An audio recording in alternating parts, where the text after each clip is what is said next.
Wanita ini baru saja selesai jogging pagi. Tiba-tiba terlibat dalam kecelakaan mobil. Terkejut sampai tak bisa berkata-kata. Berdasarkan naluri seorang dokter, pasien segera dilarikan ke rumah sakit. Saat dalam perjalanan menuju ruang operasi, jantung pasien sempat berhenti berdetak. Asisten dokter enggan untuk menyuntikkan adrenalin ke pasien. Wanita itu segera mengambil jarum suntik. Dengan cepat dan tepat menusukkan jarum ke jantung pasien. Adegan yang tegas dan mantap. Rekan pria yang melihat langsung terpaku di tempat. Karena cedera terlalu parah, harus melakukan pengangkatan limpa pada pasien. Namun saat operasi mencapai saat-saat krusial, tanda-tanda kehidupan pasien tiba-tiba menurun drastis. Asisten dokter semakin panik dan kebingungan. Wanita itu menatap rekan kerjanya dengan tajam, lalu menghiburnya untuk menjaga ketenangan. Karena kemungkinan menyebabkan kematian pasien bukanlah karena kecelakaan tersebut, namun itu adalah kecelakaan medis. Dia dengan tenang dan dingin mengeluarkan limpa. Dengan keahlian yang terampil, dia menjahit luka dengan baik. Sementara itu, seorang dokter lain dengan cepat berlari ke kantor kepala departemen, mengungkapkan identitas pasien sebagai pewaris grup Douxing, memberitahu kepala departemen. Setelah mendengar berita ini, kepala departemen segera mengenakan pakaian operasi, tiba di ruang operasi. Setelah memahami kondisi pasien dari wanita itu, dan seluruh proses operasi, dia muncul di depan media besar-besaran, mengklaim semua kredit untuk dirinya sendiri. Dan wanita itu sudah terbiasa dengan hal ini. Dia segera berbalik dan meninggalkan tempat itu. Wanita itu bernama Song Eun-chae, bercita-cita menjadi kepala departemen wanita termuda di negara ini. Ibunya juga bangga dengan prestasinya. Dia selalu memuji kehebatan putrinya kepada setiap orang yang ditemuinya. Bahkan seringkali dia memperkenalkan tetangga sekitar untuk berkonsultasi dengannya.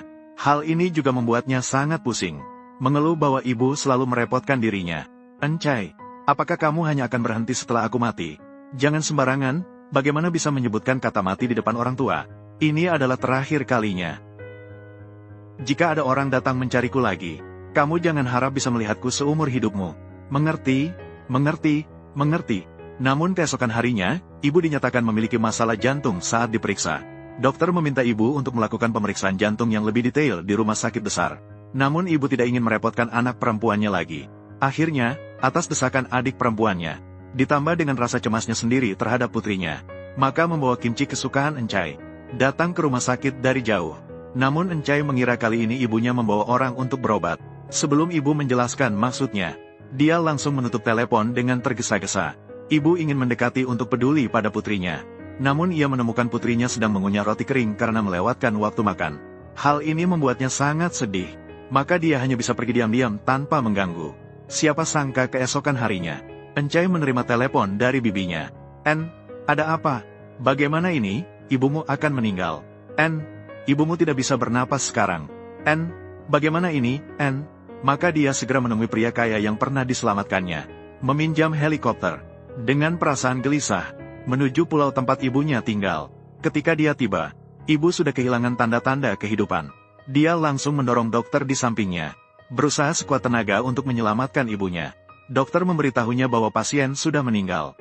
Namun Eun-chae tetap tidak mau menerima kenyataan tersebut. Namun tidak peduli seberapa keras dia berusaha, ibunya akhirnya meninggalkannya. Akhirnya dia harus dengan kejam mengumumkan waktu kematian ibunya. Ini membuat dokter di sebelahnya juga merasa sedih untuknya. Mengingat percakapan terakhir ibu saat itu, ternyata ibu tidak membawa seseorang untuk berobat, melainkan ingin memeriksa dirinya sendiri. Jika saat itu lebih peduli pada ibu, jika saat itu bisa mendengarkan penjelasan ibu dengan sabar, tidak sampai tidak bisa melihat wajah terakhir ibu. Meskipun sebagai seorang dokter, tapi tidak pernah terpikir bisa melakukan hal terakhir untuk ibu. Malah mengumumkan waktu kematiannya. Anak ingin membesarkan, tapi orang tua tidak menunggu. Jangan menyesal setelah kehilangan. Pada hari itu, Eun-chae menerima panggilan darurat dari rumah sakit. Pasien menderita nyeri dada yang parah dan terus merintih. Setelah Eun-chae tiba, dia mengetahui, 3 hari yang lalu, pasien menjalani operasi pengangkatan kanker perut. Namun itu hanya operasi minim invasif. Seharusnya tidak ada masalah sama sekali. Tepat pada saat itu, detak jantung pasien tiba-tiba berhenti. Kondisi penyakit terus memburuk. Dengan upaya penyelamatan Eun-chae, detak jantung pasien akhirnya pulih. Semua orang akhirnya merasa lega. Akhirnya ditemukan melalui pemindaian CT, tepat karena kesalahan operasi kepala departemen, menyebabkan lubang pada jantung pasien, kemudian menyebabkan mediastinitis. Eun-chae segera memberitahukan berita ini kepada kepala departemen yang sedang berlibur. Harap dia bisa segera kembali.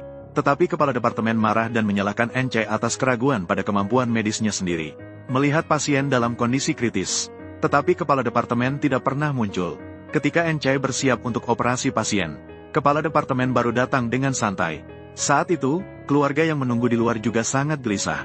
Setelah membuka rongga dada pasien, baru ditemukan. Memang disebabkan oleh kesalahan kepala departemen. Encai mengusulkan untuk segera menghubungi ahli bedah jantung untuk berkonsultasi. Pada saat ini, tanda-tanda kehidupan pasien kembali menurun. Encai segera mendekat dan melakukan kompresi jantung. Namun sebelum tanda-tanda kehidupan menghilang, kepala departemen segera mengumumkan kematian pasien. Ia berbalik dan meninggalkan ruang operasi. Encai juga tidak percaya. Seorang kepala departemen seharusnya tidak melakukan hal yang konyol seperti ini. Setelah keluar dari ruangan, ketika dihadapkan pada pertanyaan keluarga pasien, bahkan dengan tidak tahu malu, ia berbohong bahwa pasien kelelahan. Ia tidak bisa bertahan selama operasi dan meninggalkan. Hal ini membuat keluarga pasien tidak bisa memahami. Bukankah ini hanya operasi kecil? Bukankah sudah disepakati bahwa besok bisa pulang? Sekarang putrinya sudah tidak ada. Hanya meninggalkan cucu perempuan yang menderita penyakit berat, bagaimana dia akan hidup? Melihat kepala departemen yang pura-pura baik, Encai ingin mendorongnya untuk menjelaskan kebenaran kepada keluarga pasien, dan meminta maaf serta memberikan kompensasi. Namun kepala departemen khawatir akan memperburuk situasi dan merusak reputasinya sendiri. Ia dengan tegas menolak untuk mengakui kesalahannya. Dia masih memilih untuk tutup mata, untuk menyembunyikan kejadian tersebut. Namun tugas dokter mengatakan padanya untuk tidak tinggal diam. Maka dia memberitahu keluarga tentang kebenaran. Kepala departemen yang mengetahui hal ini marah besar.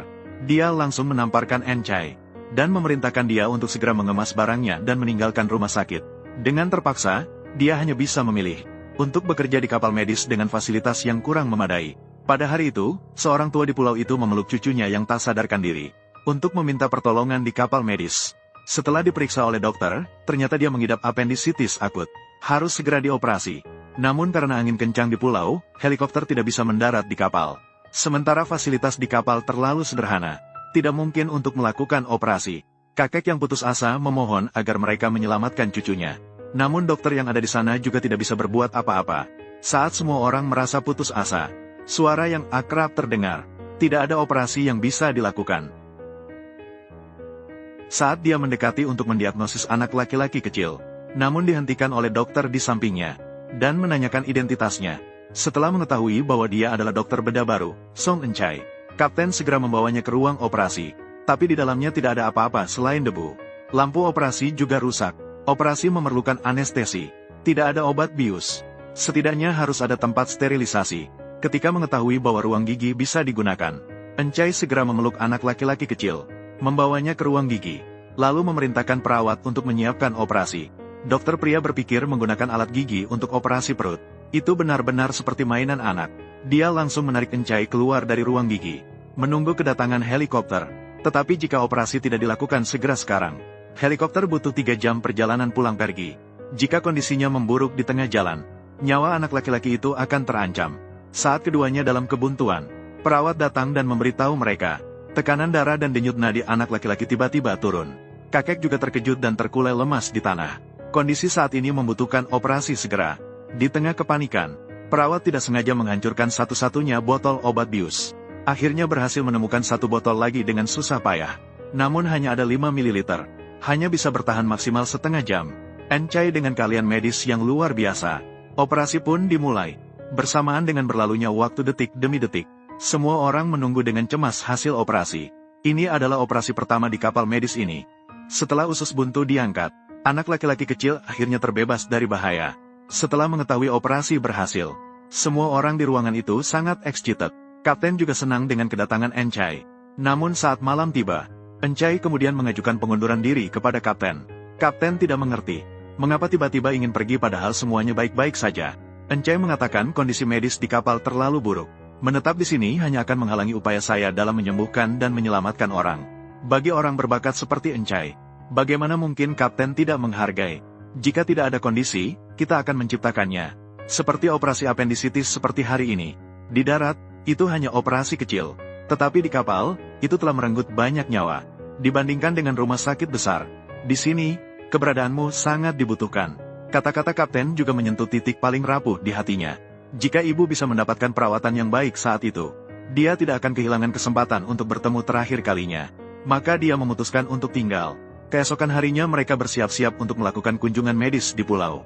Namun mereka bertemu dengan kepala desa yang tiba-tiba jatuh sakit dan tidak bisa bangun.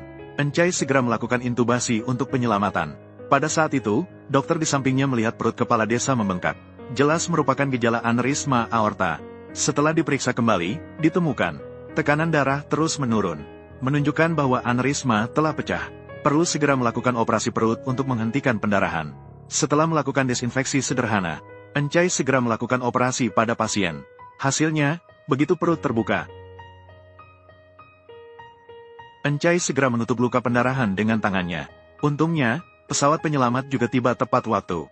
Namun, pasien harus segera dioperasi dalam waktu 15 menit. Menghubungi rumah sakit terdekat. Namun, tidak ada dokter bedah yang bisa melakukan operasi. Jika pergi ke rumah sakit lain, setidaknya membutuhkan perjalanan udara selama 40 menit. Tanpa pilihan lain, Encai tetap memutuskan pesawat mendarat di rumah sakit terdekat. Begitu pesawat mendarat, dokter yang menjemput langsung mengomel pada Encai. Bukankah sudah dikatakan tidak ada dokter bedah yang bisa melakukan operasi? Mendengar perkataan ini, Encai dengan sukarela mengambil alih operasi. Ketika dipertanyakan apakah bisa menjamin keselamatan pasien, Encai tidak memberikan jawaban yang jelas. Dia hanya tahu pasien semakin terlambat. Semakin lama waktu, peluang keberhasilan semakin rendah. Kemudian pasien dibawa ke rumah sakit. Operasi pun dimulai. Sementara sang direktur datang setelah mengetahui hal ini. Namun dia sangat marah. Kamu malah membiarkan dokter di kapal medis melakukan operasi pada pasien. Jika terjadi kecelakaan, rumah sakit akan ditutup. Siapa yang bisa bertanggung jawab atas ini? Namun ketika dia sampai di ruang operasi, melihat proses operasi Encai yang lancar dan terampil, namun dia terlihat tidak percaya. Dia siapa? Tahun 1711. Dari mana datangnya monster seperti itu? Setelah menyaksikan semuanya, direktur kemudian menemui Encai yang keluar dari ruang operasi, ingin merekrutnya untuk bekerja di rumah sakit. Encai tidak ingin meninggalkan pekerjaannya di kapal medis, namun bisa dimanfaatkan waktu luang, menangani operasi darurat di rumah sakit. Dengan begitu, kedua belah pihak mencapai kesepakatan. Kemudian kepala departemen menerima telepon dari direktur. Setelah mengetahui Encai akan bekerja di departemen gawat darurat, kepala departemen yang jahat menyalahkan dirinya sendiri. Kecelakaan medis yang disebabkan oleh kesalahan sebelumnya. Menyalahkan Encai. Keesokan harinya, Encai dipanggil oleh direktur ke rumah sakit. Dan dengan alasan ruang gawat darurat penuh, menolak kesepakatan sebelumnya.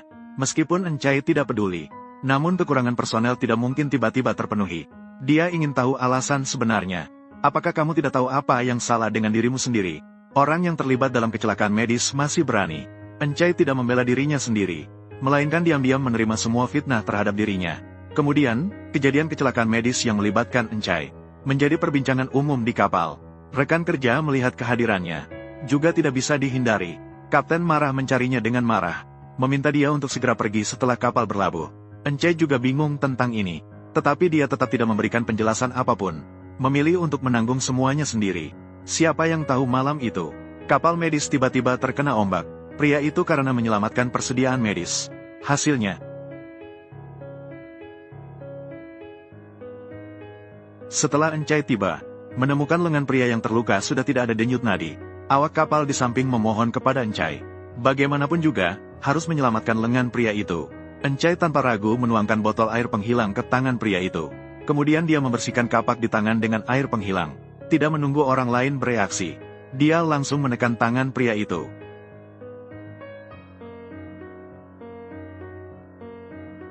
Semua orang terkejut dan terdiam oleh adegan ini. Awak kapal di sebelah melihat situasinya. Dia langsung menarik kerah Encai. Apakah kamu gila? Kamu datang untuk menyelamatkan orang. Dia bahkan bersiap untuk menyakiti Encai. Untungnya, dokter yang datang menghentikannya. Apakah kamu tidak ingin menyelamatkan tangan Jung Ho? Apa yang kamu katakan? Dia sudah menghilangkan harapan. Hanya dengan memutuskan, kita bisa menyambungkannya kembali. Ternyata tujuan amputasi adalah untuk menyelamatkan tangan pria itu. Jika tidak melakukan amputasi, sirkulasi darah di pergelangan tangan terputus. Lengan akan membusuk dan mati. Untungnya, permukaan pemotongan cukup rata. Asalkan operasinya dilakukan dalam 6 jam, tidak akan menyebabkan kecacatan. Namun helikopter yang akhirnya terhubung, tidak bisa mendarat di kapal karena angin dan gelombang yang terlalu besar. Di lingkungan yang ekstrim ini, kapal medis bahkan sulit bergerak. Maka ketua dewan harus mencari Encai. Harapannya adalah dia bisa melakukan operasi pada pria itu. Namun operasi semacam itu di luar kemampuannya sendiri. Dan operasi penyatuan tangan juga. Itu adalah operasi yang sangat sulit. Bahkan di bedah plastik, hanya ahli yang bisa melakukannya. Saat ini memang ada seseorang yang bisa membantu. Saya adalah direktur rumah sakit, Kim Suchon. Saya juga seorang ahli bedah plastik. Tetapi sebelumnya, karena insiden medis, saya bertengkar dengan Direktur Kim. Dia yang acuh tak acuh dan sombong. Dia tetap enggan menurunkan harga diri dan meminta bantuan direktur. Ini membuat ketua dewan sangat tidak bisa dimengerti. Dr. Song Eng Chae yang terhormat. Karena harga diri yang sepele itu, dia bahkan menempatkan pasien dalam bahaya. Anjing jalanan di jalan akan tertawa. Di bawah ejekan ketua dewan. Setelah berpikir berulang kali, Eng Chae akhirnya menelepon direktur. Meskipun sebelumnya ada perselisihan, tapi Direktur Kim setuju untuk membantu Eng Chae sepenuhnya. Karena kekhususan operasi ini, kami membutuhkan bantuan tim produksi. Semua orang mulai bertindak segera.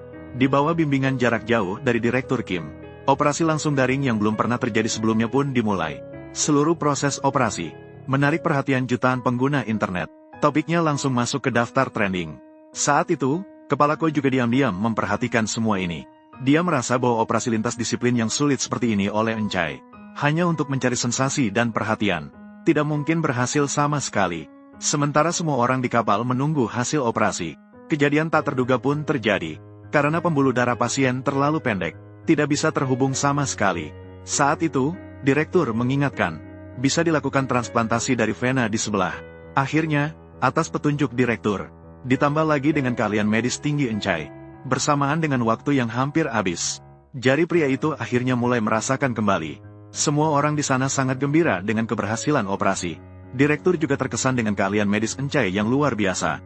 Bahkan kapten yang sebelumnya ingin mengeluarkannya pun berteriak. Kemudian pria itu juga dibawa ke rumah sakit. Setelah pemeriksaan mendalam oleh kepala rumah sakit, operasi berjalan sangat sukses. Setelah kerjasama mereka, kepala rumah sakit juga memiliki pemahaman baru tentang Eng Chae.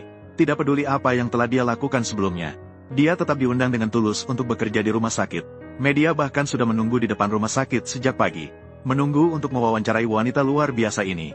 Hanya kepala Ko yang khawatir, apakah Eng Chae akan mengungkapkan perilaku buruknya kepada publik. Bersama dengan popularitas Eng Chae yang meroket, banyak orang yang antri untuk berobat kepadanya. Pada saat yang sama, kapal medis juga menerima pasien istimewa. Setiap orang takut bertemu dengannya. Dia adalah nenek Suan Ming terkenal di seluruh daerah. Setelah bertemu dengan Eng Chae, dia tidak perlu berobat atau dirawat di rumah sakit. Dia hanya tersenyum dan meminta Eng Chae untuk mengambil obat yang baik. Biarkan dia mengisi tas dan pergi. Sebagai imbalan, bisa membantu Eng Chae dengan satu bawang putih. Eng Chae meminta dia untuk tidak ikut campur urusan orang lain. Lebih baik khawatirkan dirimu sendiri terlebih dahulu. Setelah berbicara, dia meminta perawat untuk membawa Nyonya Seng untuk tes darah. Tapi dia tidak mau pergi kemanapun. Dia bahkan mengatakan bahwa itu akan melanggar Seng Ling. Eng Chae memberitahunya bahwa jika dia tidak segera menerima pengobatan, dia akan segera mati. Nyonya Seng langsung tidak senang mendengarnya. Langsung maju dan menarik rambut Eng Chae, menariknya dari ruang periksa ke aula. Gadis kecil itu bahkan berani mengancam akan membunuhku. Para perawat segera mendekat dan memisahkan mereka. Semakin banyak orang yang menonton, tapi dia tetap tidak melepaskan. Sampai dokter berbicara padanya dengan suara pelan. Barulah Nyonya Seng melepaskan tangannya. Rekan di samping ingin tahu bagaimana dia melakukannya. Apa yang dia katakan? 2 kali lipat. 2 kali lipat apa? Itu berarti mengenakan biaya ganda. Apa? Dunia ini benar-benar. Bahkan orang yang berpura-pura sakit pun sangat menghargai uang. Akhirnya berhasil menenangkan Nyonya Seng dan menyelesaikan pemeriksaan. Tapi ketika dokter memberitahunya bahwa dia harus pergi ke rumah sakit besar untuk pengobatan, Nyonya Seng langsung tidak tenang. Berteriak ingin pergi. Hasilnya, begitu dia bangkit, dia langsung muntah darah ke dokter. Perawat ketakutan dan segera mencari Eng Chae. Kemudian membawa Nyonya Seng ke rumah sakit. Setelah pemeriksaan, ditemukan, ini adalah stadium akhir sirosis hati, membutuhkan perawatan rawat inap. Setelah kondisi tubuh stabil, transplantasi hati harus dilakukan. Itu akan membutuhkan banyak uang. Meskipun Eng Chae terus-menerus membujuk, Nyonya Seng masih bersikeras ingin segera keluar dari rumah sakit. Meskipun Eng Chae merasa tidak berdaya, tapi dia hanya bisa menyetujui permintaannya untuk keluar dari rumah sakit. Setelah Eng Chae keluar, melihat bayangan kesepian orang tua itu, hatiku masih terasa asam. Setelah Nyonya Seng pergi, dia tidak pulang ke rumah, tetapi dia pergi ke warung makanan ringan putrinya. Menghadapi ibu yang sudah lama tidak bertemu, tidak ada kegembiraan sedikit pun di wajah putrinya. Mereka tidak pernah bertemu selama 10 tahun. Tetapi pertanyaan pertama yang diajukan oleh putrinya adalah mengapa dia datang. Marah kepada ibunya karena membuatnya malu. Ibu ingin peduli padanya. Namun dia malah mempertanyakan ibunya. Apakah dia ingin semua orang tahu bahwa dia adalah putri Nyonya Seng? Tanpa dia sadari, ibunya hanya ingin melihatnya sebelum meninggal. Meskipun putrinya terus mengucapkan kata-kata kasar, Namun ibunya tidak menyebutkan tentang penyakitnya. Menyerahkan tabungan bertahun-tahun kepada putrinya. Kemudian dia pergi dengan menahan rasa sakit. Dibandingkan dengan perawatan medis, keputusan hidup putrinya jauh lebih penting. Keesokan harinya, Nyonya Seng mencari tabib dari kapal. Saya berharap bisa hidup 1 bulan lebih lama melalui pengobatan Tiongkok. Bisa melihat langsung pernikahan putrinya. Tidak disangka baru akan disuntik. Langsung dihentikan oleh Encai yang datang. Dia menganggap akupuntur bisa menyebabkan risiko pendarahan dan infeksi pada pasien. Kemudian keduanya terus berdebat tentang pengobatan Tiongkok dan Barat. Sang dukun tidak bosan-bosannya. Maka beberapa orang diusir keluar. Di perjalanan pulang, Encai mendengar dari rekan kerja. Dukun tidak mau melakukan operasi untuk menyisakan uang lebih untuk putrinya. Hal ini juga membuatnya teringat akan ibunya sendiri. Dia tidak bisa menerima tragedi semacam itu terulang kembali. Maka dia kembali ke rumah Nyonya Seng untuk membujuknya melakukan operasi. Lebih berharga dari hadiah materi. Pemberian secara spiritual jauh lebih berharga. Mengapa harus pergi dengan penyesalan? Mengapa tidak menghabiskan lebih banyak waktu untuk mendapatkan pengertian dari putrinya? Mengapa harus membiarkan putri mengalami penyesalan? Menghadapi sikap keras kepala Poseng, Encai juga merasa marah dan putus asa. Maka Encai terpaksa mencari putri Sengpo dan memberitahunya tentang kondisi kritis Sengpo. Namun yang tak terduga adalah Sengpo sudah muntah darah dan tak bisa bangkit. Kemudian dia dibawa ke rumah sakit. Dalam keadaan kritis, putri setuju untuk melakukan transplantasi hati untuk ibunya. Operasi pun dimulai. Dalam perawatan Encai, akhirnya ibu dan putri bertemu lagi. Mama, kamu, petik 2. Kamu, titik. Bukankah kamu akan segera menikah? Saya salah.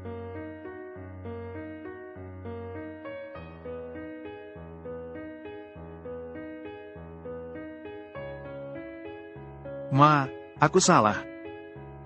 Encai melihat barang-barang peninggalan ibunya. Sepatu pertama yang dia pakai, pakaian pertama yang dia kenakan, dan semua nasihat dan perintah yang diberikan. Encai langsung menangis seperti hujan. Kenyataan selalu berubah, dan masa depan tidak pasti. Penyesalan yang ditinggalkan oleh masa lalu. Apakah kita masih punya kesempatan untuk memperbaiki? Hari itu rumah sakit menerima pasien gawat darurat. Seorang pria dilarikan ke rumah sakit karena kesulitan bernapas. Setelah diperiksa dengan alat, ternyata dia menderita kanker usus besar stadium akhir. Pasien tidak bisa diselamatkan sekarang. Encai mengatakan dia bisa melakukan transplantasi hati pada pasien. Dr. Jiang dan direktur juga terkejut dengan hal ini. Ketika rekan kerja bertanya tentang tingkat keberhasilan dan kasus sukses, Encai menyatakan masih dalam tahap pembuktian. Belum ada yang berhasil melakukan operasi seperti ini di dalam negeri. Rekan kerja menganggap terlalu berisiko. Namun ini adalah satu-satunya metode pengobatan saat ini. Jika tidak segera dioperasi, pasien hanya memiliki maksimal setengah tahun lagi. Kemudian dia mencari di internet, menemukan kasus yang sesuai dengan penelitiannya, dan meminta rekan kerja sebelumnya untuk membantunya merapikan data. Namun percakapan mereka juga didengar oleh orang kepercayaan kepala departemen, dan sampaikan semua rencana Encai kepada kepala departemen yang menjijikan. Ketika Encai ingin memberitahu pasien tentang kabar baik ini, tapi melihat kepala departemen muncul di ruang pasien. Ketika ditanya tentang tujuan kunjungan ini, kepala departemen dengan tak tahu malu mengatakan hanya ingin menjenguk pasien. Kemudian dia memanggil Encai keluar ruang pasien. Dengan pura-pura menjadi orang baik, dia marah-marah pada Encai, menganggap bahwa dia tidak memiliki kualifikasi sebagai dokter. Dia bahkan mengabaikan nyawa pasien demi publikasi makalah. Encai merasa dia tidak melakukan kesalahan. Percakapan mereka juga didengar oleh rekan kerja yang lewat. Rekan kerja juga berpendapat bahwa Encai tidak seharusnya menganggap pasien sebagai subjek percobaan. Untuk membuktikan dirinya, Encai pergi ke kantor direktur, berharap direktur dapat memberinya kesempatan kedua. Sambil menghadapi keraguan direktur, Encai mengusulkan untuk melakukan simulasi operasi terlebih dahulu sebagai bukti. Jika operasi tidak dapat diselesaikan dalam waktu 10 jam, saya akan menyerah sepenuhnya. Setelah mendapatkan persetujuan dari dekan, dia kemudian mengajukan permohonan ke rumah sakit untuk seorang mayat, memulai operasi simulasi. Dengan pengetahuan teori dan teknologi medis yang luar biasa, Encai berhasil melakukan operasi dengan sukses dalam waktu 6 jam. Ketika malam tiba, Encai memberitahu pasien untuk bersiap-siap untuk operasi. Namun ditolak oleh pasien. Keesokan harinya, kepala departemen kesehatan yang menjijikan kembali menemui Encai, mengatakan bahwa pasien tidak percaya pada rumah sakit kecil setempat, telah setuju untuk melakukan operasi pada pasien sendiri. Encai tidak ingin mendengar omong kosongnya dan berbalik untuk pergi. Pada saat itu, kepala departemen juga menunjukkan sifat buruknya. Dia meminta Encai untuk melakukan operasi di rumah sakit mereka. Semua staf medis dan sumber daya medis tersedia untuk Encai. Namun, makalah harus diterbitkan dengan namanya sendiri. Meskipun Encai tidak ingin melakukannya, namun, mempertimbangkan kesehatan pasien, Encai akhirnya setuju dengan permintaan keterlaluan kepala departemen. Akhirnya, dengan upaya penyembuhan penuh Encai, beberapa bulan kemudian, pasien akhirnya mendapatkan kesembuhan. Bersamaan dengan suara tembakan itu, semua orang di kapal medis ditahan oleh sekelompok habangsa. Mereka memiliki tujuan yang jelas. Itu adalah dokter ajaib Encai di kapal. Tujuannya adalah agar Encai melakukan operasi pada pemimpin mereka. Mereka mencoba membawa pergi Encai saat itu. Rekan kerja Xianyu ingin mencegahnya. Lalu, Huzi menembakinya. Suara tembakan itu juga menarik perhatian Haijin di tepi pantai. Untungnya, peluru itu mengenai dinding di sebelahnya. Setelah sadar, Xianyu mengusulkan, bahkan operasi yang paling sederhana, tidak mungkin dilakukan oleh satu orang saja. Maka, mereka dengan sukarela meminta pergi bersama. Kemudian, mereka mulai menyiapkan peralatan pertolongan pertama. Encai mengeluh bahwa itu adalah hal yang tidak perlu. Tanpa diketahui, Xianyu sudah jatuh cinta padanya. Saat kedua orang itu dipaksa ke markas H, Encai langsung ketakutan. Tanah dipenuhi dengan mayat. Saat dia dibawa ke gedung besar, seorang pria tiba-tiba meraih kaki Encai. Encai ingin melihat keadaan. Si janggut menarik keluar pistol, menembak pria di tanah sampai mati. Encai langsung ketakutan sampai duduk terdiam di tanah. Xianyu ingin menghibur, namun ditolak oleh si janggut ke sudut dinding. Mengancam Encai dengan pistol diarahkan ke Xianyu. Jika ikut campur urusan orang lain, orang berikutnya yang mati adalah dia. Kedua orang itu dibawa ke dalam rumah. Pemimpin hitam tertembak di perut dan sekarat. Kedua orang itu segera memeriksa pasien, menemukan bahwa pemimpin H kemungkinan tertembus peluru ke ginjal kanan. Tekanan darah juga turun di bawah 70. Encai ingin memindahkan pemimpin hitam ke kapal medis, namun ditentang oleh Huzige. Namun dalam kondisi lingkungan yang begitu kotor dan kacau saat ini, tidak memiliki kondisi untuk melakukan operasi sama sekali. Huzige sama sekali tidak peduli dengan hal itu, mengancam untuk segera melakukan operasi padanya. Encai mengatakan bahwa dia tidak ingin pisau bedah menjadi alat orang lain. Hal ini membuat Huzige benar-benar marah. Xianyu ingin menjelaskan, namun ditodong dengan senjata oleh Huzige dan ditanya, apakah kamu ingin menipu mereka dan menangkap mereka semua di kapal medis? Saat Xianyu dan Huzige sedang bertengkar, kondisi bos H tiba-tiba memburuk. Keduanya segera melakukan intubasi. Hanya setelah itu kondisinya mulai membaik. Xianyu kembali mengusulkan untuk memindahkan Halauda ke kapal medis. Meskipun Huzige setuju, namun dia menetapkan syarat. Jika operasi tidak selesai dalam 3 jam, mereka akan membunuh semua orang di kapal. Sementara itu, Haijin juga tidak bisa menemukan jejak kapal medis di GPS. Dia L1. Intuisi memberitahu mereka bahwa ada yang aneh. Di atas kapal medis saat ini, operasi juga sudah dimulai. Bersamaan dengan pengeluaran peluru pertama yang lancar, operasi juga mencapai keberhasilan tahap awal. Langkah selanjutnya hanya perlu mengangkat organ yang rusak. Kakak Biat juga sangat puas, menganggap Encai memang istimewa. Di dalam kabin kapal saat ini, seorang dokter sedang diam-diam menelepon permintaan bantuan, namun ditemukan oleh anak buah Habang. Kemudian diikuti dengan pukulan. Mendengar teriakan dari kabin kapal, Encai menanyakan mengapa mereka berbalik arah. Bukankah belum waktunya seperti yang disepakati? Huzige memahami situasi dan mengetahui ada yang mencoba memeluk erat. Namun karena operasi saat ini belum selesai, Huzige juga tidak menyulitkan mereka, hanya meminta mereka menyelesaikan operasi secepat mungkin. Saat itu, Encai juga ketakutan gemetar. Dengan penghiburan dari Xianyu, Encai berhasil menyelesaikan operasi dengan kekuatan mental yang kuat. Dokter-dokter di ruang operasi juga dibawa ke kabin. Ketika Xianyu dan Encai merasa bisa bernafas lega, tapi Huzige menarik Encai dengan paksa, meminta Encai menjadi sandera mereka.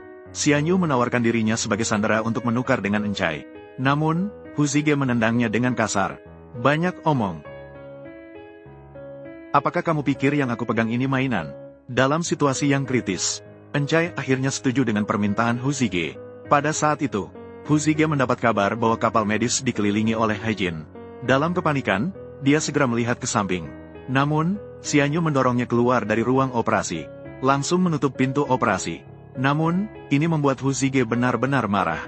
Dia mengangkat senjata dan menembaki mereka dengan liar. Melihat mereka melarikan diri, Huzige kembali masuk ke ruang operasi. Untungnya, Xianyu segera mendapatkan pemadam api. Dia langsung menyemprotkan semprotan ke arah Huzige. Kemudian dia menarik Encai dan berlari keluar dari ruang operasi dengan tergesa-gesa. Huzige yang marah langsung bangkit.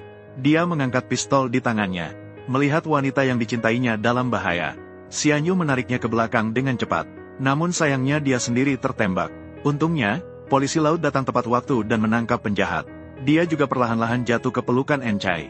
Semua orang di kapal medis akhirnya diselamatkan. Xianyu juga segera dibawa ke rumah sakit dengan darurat. Karena ditembus peluru di bagian perut kanan. Sekarang harus segera dioperasi. Namun karena ini akhir pekan, sekarang tidak ada dokter bedah yang bisa melakukan operasi di rumah sakit. Enchai melihat Xianyu yang lemah di tempat tidur. Tanpa pilihan, dia memutuskan untuk melakukan operasi sendiri. Tiba di ruang operasi, Enchai menundukkan kepala dan melihat Hyunwoo. Teringat akan keberanian Hyunwoo saat menyelamatkannya. Tak bisa menahan diri, air mata mengalir.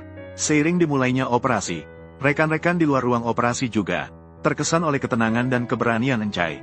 Karena sebelumnya telah mengalami operasi besar tanpa tidur. Pada saat ini, Enchai sudah kelelahan. Namun, dengan kekuatan tekad yang kuat, ia berhasil menyelesaikan operasi untuk Hyunwoo. Tak lama kemudian, Hyunwoo akhirnya terbangun. Namun, kata pertama yang diucapkan saat melihat Enchai adalah kekhawatiran apakah dia terluka. Enchai sekali lagi terharu dan air mata mengalir. Hyunwoo dengan penuh kasih menghapus air mata di pipi Enchai, meskipun tanpa kata-kata manis. Namun, keduanya telah jatuh cinta dengan sangat dalam setelah kejadian ini. Beberapa bulan kemudian, Hyunwoo sembuh dan keluar dari rumah sakit. Sementara itu, mereka menyiapkan upacara penyambutan yang meriah untuknya. Sayangnya, tidak melihat Enchai, maka dia pergi sendirian dengan mobil ke kapal medis. Sementara itu, Enchai sedang berada di kapal, membantu Xianyu menyelesaikan tugas yang tertinggal. Ketika dia mengeluh tentang pekerjaan yang sibuk Xianyu, namun, dia berbalik dan melihat Xianyu dengan senyum jahat berdiri di pintu. Lalu dia bertanya apa yang dia lakukan di ruang periksa orang lain. Enchai pura-pura tenang dan mengucapkan selamat atas pemulihan Xianyu. Kemudian dia membuka laci dan mengeluarkan sesuatu. Dia sudah menyiapkan hadiah untuknya. Persetujuan penyelamatan. Xianyu membuka dengan senang hati dan melihat. Ternyata itu adalah stetoskop yang mewah. Wow, sangat mewah. Itu menghabiskan banyak uang saya. Enchai mengatakan sebagai seorang dokter internis. Stetoskop tidak boleh digantikan. Setelah mengatakannya, dia ingin melarikan diri dari tempat itu. Namun, dia ditahan oleh Xianyu. Tidak ingin aku? Bukan. Lalu mengapa kamu tidak melihatku sedikit pun? Enchai menelan ludah dengan gugup. Xianyu bertanya apakah dia merasa tidak nyaman di suatu tempat. Kemudian dia menggunakan stetoskop untuk mendiagnosis Enchai. Jelas-jelas dia merasa tidak nyaman. Berdasarkan diagnosis dari Departemen Jantung, detak jantungnya jelas-jelas melebihi batas normal. Suara jantung ini. Untuk siapa dia berdetak?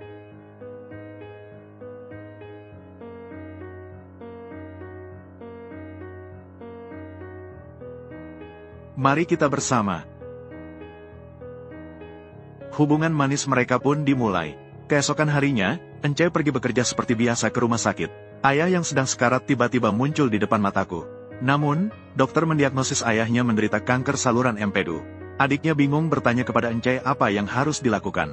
Namun, Enchai pergi tanpa berkata sepatah kata pun. Kemudian dia mengunci dirinya di dalam kamar. Dia tidak bisa memaafkan ayahnya yang dulu meninggalkan keluarga. Dia pergi sendirian dengan semua harta keluarga. Sebelum Enchai pulih dari kesedihannya, ayah tiba-tiba mengalami serangan jantung. Dokter segera mengambil tindakan darurat. Namun detak jantung ayah tidak kunjung pulih. Saat dokter tidak bisa berbuat apa-apa, Enchai segera datang ke depan tempat tidur, meminta dokter untuk mempersiapkan operasi drainase saluran empedu untuk pasien. Di ruang operasi, melalui pemeriksaan alat, ditemukan tumor menyumbat saluran empedu dan menyebabkan peradangan. Harus mengeluarkan empedu dari tubuh pasien. Namun karena status Enchai sebagai keluarga pasien, dokter lain menyarankan agar dia mengatur orang lain untuk melakukan operasi. Dengan keteguhan hati Enchai, operasi harus dilanjutkan. Seiring dengan pengeluaran empedu, ayah saya juga untuk sementara keluar dari bahaya. Namun setelah bangun, orang pertama yang dilihat adalah Hyunwoo. Karena dia memiliki banyak hutang di luar. Jadi dia membeli asuransi kanker 1 bulan yang lalu. Asalkan tidak ada bukti diagnosis dalam 90 hari, dapat menerima ganti rugi yang besar. Dia berharap dapat melunasi semua hutang sebelum meninggal, dan memberikan kompensasi kepada Enchai. Dia meminta Xianyu untuk menyembunyikan hal ini dari Enchai. Menghapus fakta bahwa dia didiagnosis dengan kanker di rumah sakit. Percakapan mereka juga didengar oleh Enchai di luar ruangan. Memikirkan ayah yang tidak pernah ditemui selama bertahun-tahun akan segera meninggalkan selamanya. Air mata Enchai tidak bisa ditahan lagi. Maka dia pergi ke kantor direktur rumah sakit, mengajukan diri untuk melakukan operasi pada ayahnya. Namun mengingat bahwa operasi kanker saluran empedu cukup sulit, Enchai adalah keluarga pasien. Jika ada masalah selama operasi, bagaimana dia akan bisa mengambil pisau bedah lagi di masa depan? Direktur rumah sakit meminta Encai mencari dokter lain untuk menyelesaikan operasi. Namun karena tingkat kesulitan operasi memang tinggi, kondisi pasien juga cukup serius. Saat ini di dalam negeri hanya ada beberapa dokter yang bisa melakukan operasi dengan tingkat kesulitan tinggi seperti ini. Hanya kepala departemen yang mengeluarkannya pada awalnya. Pergi mencarinya. Direktur, segera pergi mencari kepala Kim. Tidak peduli apapun perselisihan kalian sebelumnya. Jika perlu, berlututlah dan minta dia menyelamatkan ayahmu. Aku tidak bisa melakukannya. Mengapa takut terluka harga diri? Apakah harga dirimu lebih penting daripada nyawa ayahmu? Aku pulang. Tinggalkan kantor direktur. Mengingat perselisihan mereka sebelumnya, Encai tidak pernah bisa mengumpulkan keberanian untuk menelepon kepala Kim. Kemudian Encai pergi ke ruang perawatan ayahnya. Namun melihat ayahnya sudah mengemas barang dan bersiap-siap pergi, Encai meminta ayahnya mengganti pakaian dan berbaring kembali di tempat tidur. Ayah tahu bahwa dia tidak akan hidup lama. Dia juga tidak berniat merepotkan Encai. Encai memberitahu ayahnya, agar dia tidak menghindar. Bagaimanapun, aku akan mencari cara untuk menyembuhkannya. Keesokan harinya, Encai pergi ke rumah sakit di Seoul. Menemukan kepala departemen yang menjijikkan sebelumnya. Kepala departemen yang mengetahui maksud Encai. Awalnya, dia pura-pura setuju dengan permintaan Encai. Encai baru saja mengucapkan terima kasih. Dia mengatakan bahwa jadwal operasinya terlalu padat untuk menyisihkan waktu. Dia menolak Encai. Lalu dia langsung pergi. Meskipun Encai memohon berulang kali, namun kepala departemen tidak sedikit pun mengingat masa lalu. Melihat sikap tegas kepala departemen, Encai tidak ragu untuk melepas semua harga diri dan berlutut. Berharap kepala departemen bisa menyadari dengan hati nurani. Namun kepala departemen tidak tergoyahkan. Malah menegur Encai karena menggunakan penghinaan moral dengan berlutut. Kepala departemen baru saja keluar dari kantor. Murid-murid Encai mendengar percakapan mereka berdua. Mereka juga membela Encai. Dia menuduh kepala departemen berpura-pura membantu umum tetapi sebenarnya hanya mementingkan diri sendiri. Encai tidak pernah mengecewakannya, tetapi dia tidak membantu ketika Encai membutuhkan. Mendengar pertengkaran mereka, Encai segera keluar. Menegur murid-murid bahwa mereka tidak boleh berbicara dengan kepala departemen dengan sikap seperti itu. Kemudian ia meminta maaf atas nama muridnya kepada kepala departemen. Kepala departemen pergi dengan wajah muram setelah mendengarnya. Kondisi ayah di rumah sakit kembali memburuk. Setelah diagnosis, ternyata ada pendarahan di saluran empedu. Prioritas utama adalah melakukan operasi sebelum pasien mengalami syok hemoragik. Ketika direktur bertanya apakah kepala departemen sudah dipanggil, Encai selalu menjaga citra kepala departemen. Jawabannya adalah kepala departemen terlalu sibuk untuk menyisihkan waktu. Sebelum operasi, direktur pergi ke rumah sakit di Seoul dan menemui kepala departemen. Dari mulut direktur, diketahui bahwa Encai akan melakukan operasi pada ayahnya sendiri. Kepala departemen merasa sangat terkejut. Direktur berharap dia bisa membantu Encai. Sebagai seorang dokter, tidak boleh melihat orang meninggal tanpa pertolongan. Kepala departemen tidak berkata apa-apa. Setelah direktur meninggalkan rumah sakit, murid kepala departemen bertanya mengapa dia tidak melakukan operasi pada ayah Encai. Kepala departemen mengatakan bahwa pemilihan direktur sudah dekat. Saat ini tidak boleh ada kesalahan. Ditambah lagi tingkat keberhasilan operasi ayah Encai terlalu rendah. Dia tidak ingin mengambil risiko ini. Encai akhirnya menanggung semuanya. Sebelum masuk ke ruang operasi, ayah menarik tangan Encai. Jika ada kejadian tak terduga, Encai, jangan menyalahkan dirimu sendiri, karena itu bukan kesalahanmu.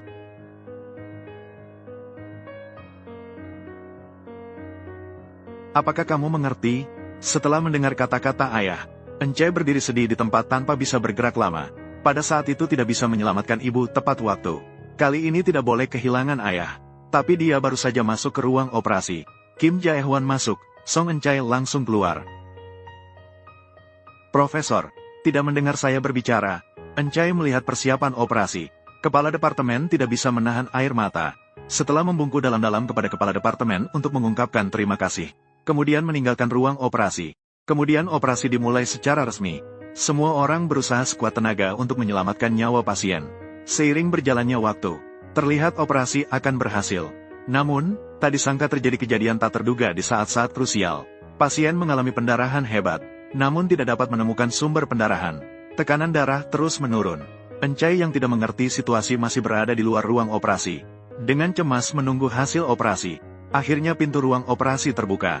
Encai segera mendekat.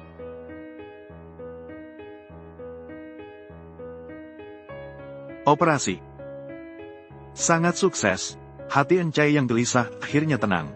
Setelah operasi, kepala departemen masih berada di ruang operasi tanpa beranjak. Encai seperti biasanya mengirimkan kopi dengan gula padanya. Mereka berdua berbincang di ruang operasi. Encai sekali lagi mengucapkan terima kasih kepada kepala departemen. Kepala departemen juga merasa menyesal atas kesalahan yang pernah dilakukannya. Mereka berdua saling memaafkan dan berbagi perasaan. Saat hendak pergi, kepala departemen meminta Encai kembali ke rumah sakit besar Seoul, dan ingin mempromosikannya menjadi dosen muda. Namun Encai mengatakan kepada kepala bahwa dia tidak bisa meninggalkan kapal medis. Akhirnya menolak undangan dari kepala.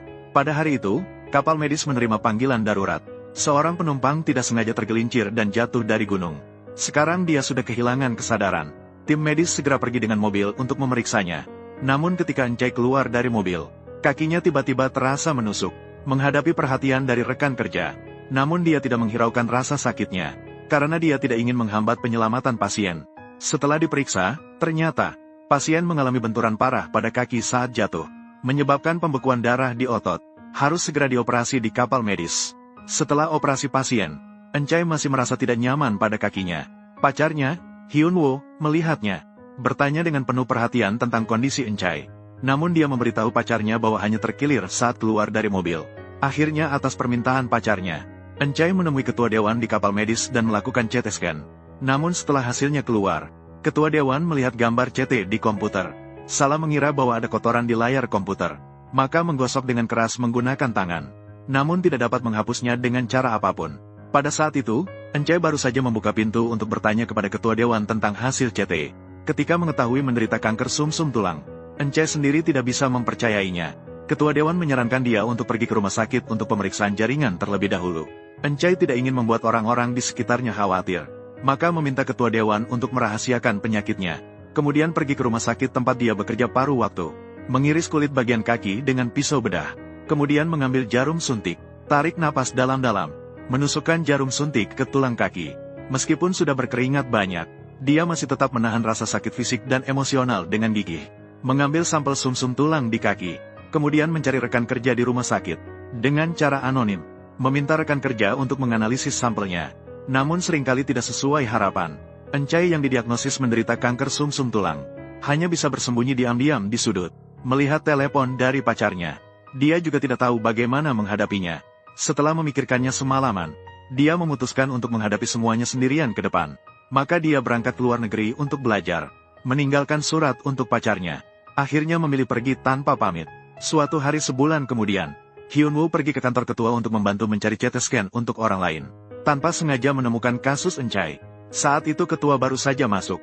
Di bawah tekanan tanyaan Hyunwoo, ketua mengakui fakta bahwa Encai sakit. Maka pergi ke rumah sakit tempat Encai berada dengan mobil pada malam hari. Namun saat dia membuka pintu ruang perawatan medis, dia melihat Encai yang kurus dan lemah terbaring di tempat tidur. Hyunwoo sulit menyembunyikan kesedihannya di dalam hati. Dia menjaga dengan tenang di depan tempat tidur Encai. Setelah terbangun, Encai melihat Hyunwoo. Dia langsung duduk. Dia tidak peduli dengan perhatian pacarnya sama sekali. Ketika pacarnya bertanya tentang kondisinya, Caca. Namun Encai dengan keras mengusir pacarnya pergi. Bagaimana kamu bisa melakukan ini padaku? Bagaimana kamu bisa? Aku menyuruhmu pergi. Akhirnya, karena emosinya terlalu kuat, mengalami reaksi kemoterapi yang parah. Dia langsung bersembunyi di kamar mandi dan mengunci pintu. Dia membiarkan Hyunwoo berteriak berulang kali. Encai tetap tidak peduli. Dia benar-benar tidak ingin pacarnya melihat dirinya sekarang. Akhirnya, dengan pujian sabar Hyunwoo, Encai akhirnya luluh dan keluar dari kamar mandi. Namun saat dia kembali berbaring di tempat tidur, ia tetap tidak menghiraukan Hyunwoo. Melihat Hyunwoo yang tidak terpengaruh oleh rayuannya, akhirnya mengeluarkan laptop yang selalu dibawanya. Apakah kamu marah karena aku menarik rambutmu? Jadi itulah sebabnya kamu melarikan diri. Aku tidak akan menarik rambutmu lagi. Kamu, kembalilah. Kembalilah, dokter, merindukanmu. Dr. Song Encai. Saya Ibu Han Sol. Han Suai di rumah sekarang, sudah bisa melepas alat bantu pernapasan dan akan segera pulang. Dulu kamu yang menjaga kami. Sekarang giliran kami untuk menjagamu. Melihat video-video itu, pasien-pasien yang pernah diselamatkan peduli padanya. Encai terharu hingga berlinang air mata. Melihat Encai yang sedih, Hyunwoo memutar tubuhnya dan menatapnya. Lalu dengan penuh kasih, ia berkata, "Jangan tolak aku, baiklah, di dalam duniaku. Aku tidak bisa tanpamu." Lalu dengan penuh kasih, ia berkata, di bawah rayuan Hyunwoo, air mata En Chai tidak bisa ditahan lagi. Maka dia menangis dengan sedih dalam pelukan Hyunwoo. Akhirnya, dengan didampingi oleh Hyunwoo, En Chai juga tiba di ruang operasi. Dan yang melakukan operasinya adalah kepala rumah sakit yang selalu peduli padanya. Sebelum operasi dimulai, kepala rumah sakit berjanji akan memberinya kaki yang bisa berdiri selama 100 tahun. Kaki yang bisa berdiri selama 100 tahun. Suatu hari dalam setahun. Suatu hari 3 tahun kemudian 0. Seorang kakek membawa cucunya berlari ke kapal medis dengan tergesa-gesa. Setelah pemeriksaan, ternyata, itu adalah apendisitis akut. Penjaga pantai saat ini tidak bisa datang. Helikopter juga tidak bisa terbang. Saat semua orang bingung, apakah kita membutuhkan seorang dokter bedah?